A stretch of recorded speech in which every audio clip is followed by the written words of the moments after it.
Today, I'm sitting down with one of the members of Calvary's new diversity and inclusion team, Carol McClemens.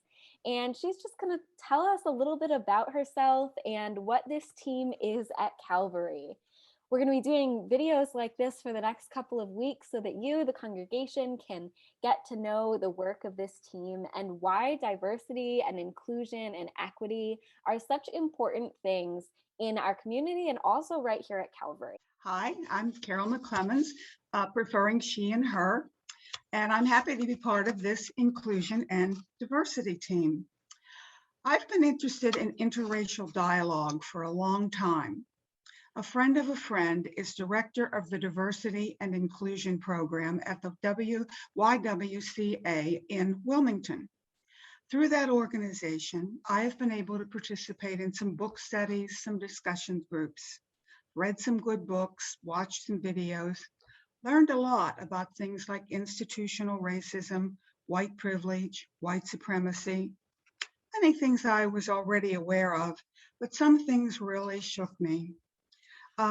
Especially as we combine this with things we see on TV about so many young people of color being killed.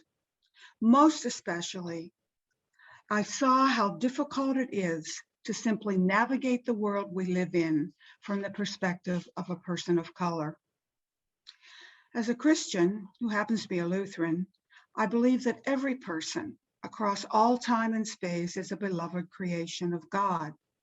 And I believe the church is called to be a leader in the effort to make the world a place where all people can experience God's love and grace, a place where loving your neighbor is a reality and not just a nice thought or a Bible verse. Jesus calls us, the church, to be instruments of healing, reconciliation, restoration.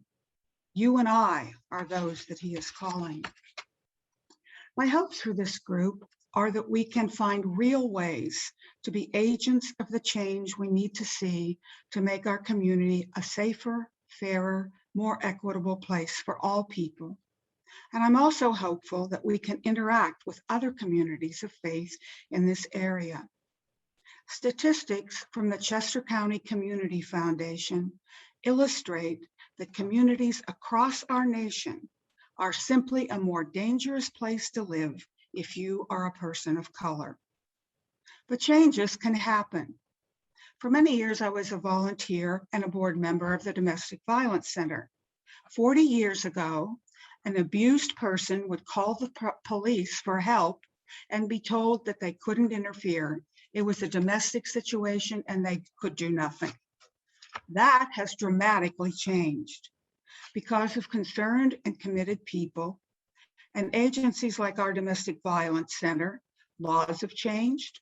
Law enforcement has become better educated, better involved, and much more responsive to people who are in danger from the significant other with whom they live. Change can happen. We cannot change the whole world, but we can make a difference in Westchester.